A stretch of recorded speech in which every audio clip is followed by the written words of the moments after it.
Obviously an exciting time for us as we prepare to go to Arizona on Friday and open to the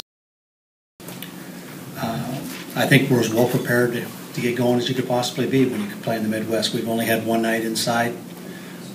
The weather's been almost perfect for us, and when it's been cold, we've still been able to get outside and scrimmage and practice on a daily basis thanks to the AstroTurf. And I want to compliment my three senior captains that are in here.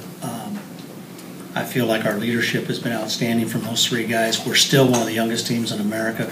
There's 22 freshmen and sophomores on our roster, which is almost unheard of in college baseball. But I think all three of those young men have done just a fabulous job of setting a good example. They're three completely different personalities, as you're going to see when you visit with them.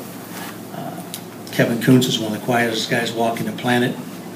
J.D. Drelling might enjoy the college life as a student athlete better than anybody's ever played at Kansas. Okay, he's Mr. Personality and Mr. KU and Mr. Lawrence.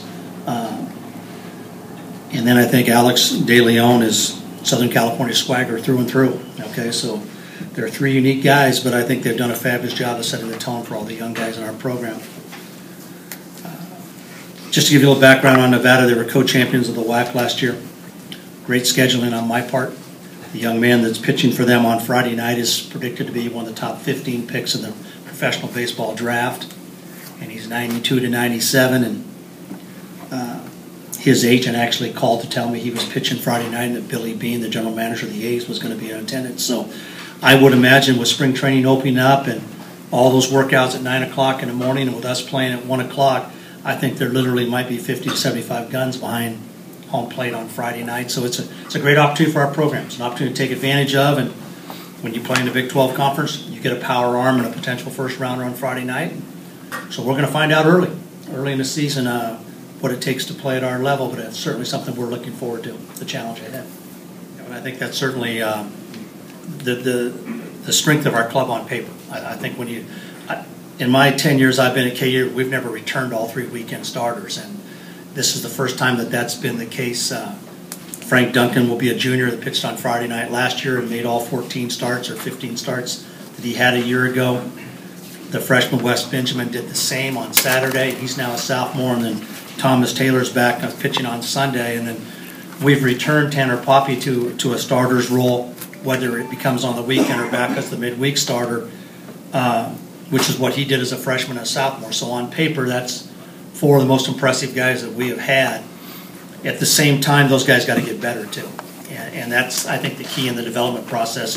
It's one thing to have experience. You still need to have guys that can get the job done and compete at this level, because that's what it takes to be successful in our league. You've got to be a top 25 club. I think the reality of what's happened to college baseball is, they have that term from back when Skip Bertman days at LSU, gorilla ball, that almost every SEC team has 3-4 big, strong, physical guys in the lineup. Those guys aren't playing anymore, and you needed those guys in my entire college coach career, or else you had a bad offensive club. I think it's about having guys that hit 300 now. They can go first to third, they can handle the bat, they can steal second base. Situation hitting is crucial now. Runners at third base, less than 2 outs.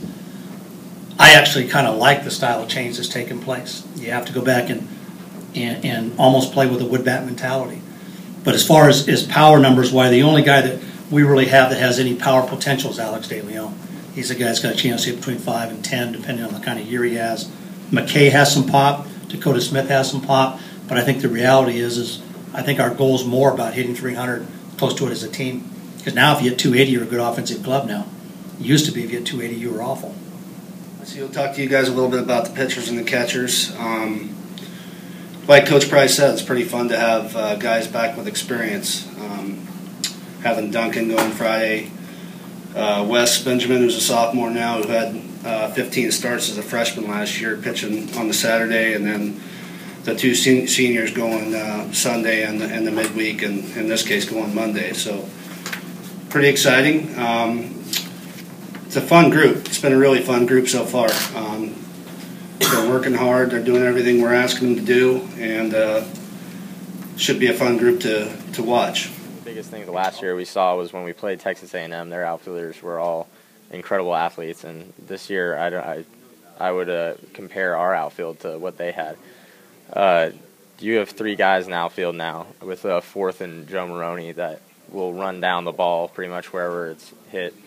And like Tucker and Joe out, and I guess they're going to share time in center field. They do an amazing job running down balls. I think Joe Maroney's made some of the most amazing catches that I've ever seen from any outfielder.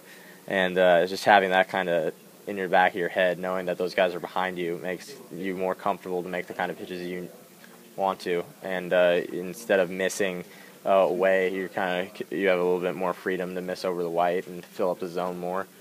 And you don't feel like you have to be perfect with every pitch. And so when you have a great defense, I think our infield was one of the best in the Big 12 last year. And so having the infield returning and with our outfield improving, it gets you a lot of confidence on the mound. Well, I think we're more competitive 1 through 9. You know, we got a lot of guys that can work counts. We got a lot of speed. You know, there's a lot of guys that are going to be fighting each pitch and not giving away at bats. I think last year we got in a little bit of trouble giving away some at bats, but this year I think we're very competitive 1 through 9. I think it's going to help us out down the road. Yeah, there's a lot of excitement. I mean, we're a young team on paper, but I mean the older guys have been helping them mature, and like I said, they've matured a lot from the fall to right now in the spring, and then the ones that are freshmen last year that are sophomores now, they've grown a lot. You can't even tell they're sophomores. You know, they've been playing like they're juniors or seniors. Yeah, I mean, this fall's been long. Also, we got the chance to go down to Dominican, which has been great, and you know, we've been really excited. I mean, we're tired of playing each other. We get to play each other today again, but it'll be good to go to Arizona, get some warm weather, and play some baseball games.